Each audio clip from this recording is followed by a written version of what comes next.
Hannity.com, or Hannity.com rather, bombshell report, Biden administration left 9,000 Americans in Afghanistan and originally only claimed 150. A new report released by the Senate Foreign Relations Committee found that as many as 9,000 Americans were left in Afghanistan during the Biden administration's disastrous withdrawal. Secretary of State Anthony Blinken originally claimed that the number was close to 100 or 150. The administration stuck to that story despite many media outlets reporting evidence to the contrary. The report, signed by Foreign Relations ranking member Jim Risch of Idaho, reveals that State Department officials believed that between 10,000 to 15,000 Americans were in Afghanistan as late as August 17th. In the next 2 weeks, only 6,000 Americans were able to escape the country ahead of the Taliban takeover. And here's Joe Biden's absolutely despicable quote, which is even more despicable in hindsight. "We've completed one of the biggest airlifts in history, with more than 120,000 people evacuated to safety. The number is more than double what most experts thought was possible," Biden said last year. The bottom line is, 90% of Americans in Afghanistan who wanted to leave were able to leave. I mean, what an absolute jerk.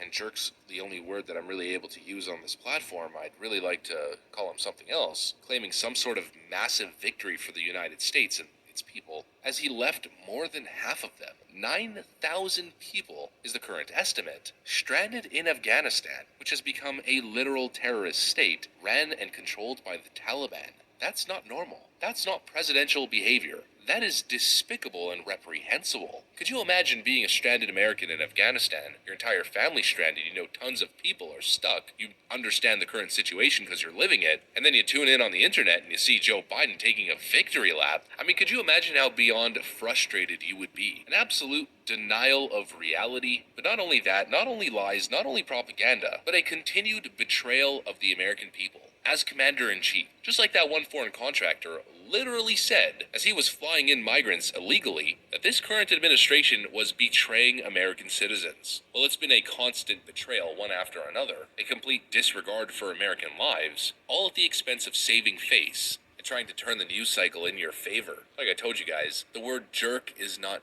nearly suitable. It's not even close. Joe Biden taking a massive victory lap. For what? For the Democrat establishment? Bringing in 150,000 people from Afghanistan into the United States, a mere fraction of which, less than 5%, were actually American citizens. Bringing in over 100,000 unvetted migrants from a now terrorist state. That's your president, ladies and gentlemen. What an absolutely stellar job, and if you question it, well, don't, because then you're a bigot. You're an anti-immigrant, racist bigot, blah, blah, blah, blah, blah. I've never seen anything like it. I've never seen such deception, such lies, such a disregard for the well-being of Americans, and frankly for the intelligence of Americans, the way they just lie and lie and lie. And it makes you question, what exactly are they lying about when it comes to this whole situation with Ukraine? They've never told the truth since the start. A situation greatly highlighted, once again, with I believe the Associated Press's Matt Lee, who once again hammers Joe Biden's State Department official for being unbelievably shady, showing a total lack of transparency as they continue to push this imminent threat in Russia. What would you like, Matt? I would like to see some proof that you can show that Matt, you have that shows that the Russians are doing this. Ned, I've been doing this for a long time. I know, that was my point. You have been doing this for quite a while. You know that when we declassify intelligence information, right. And I we do so in a means. We do so with an eye to protecting sources and methods. Is not going to fall.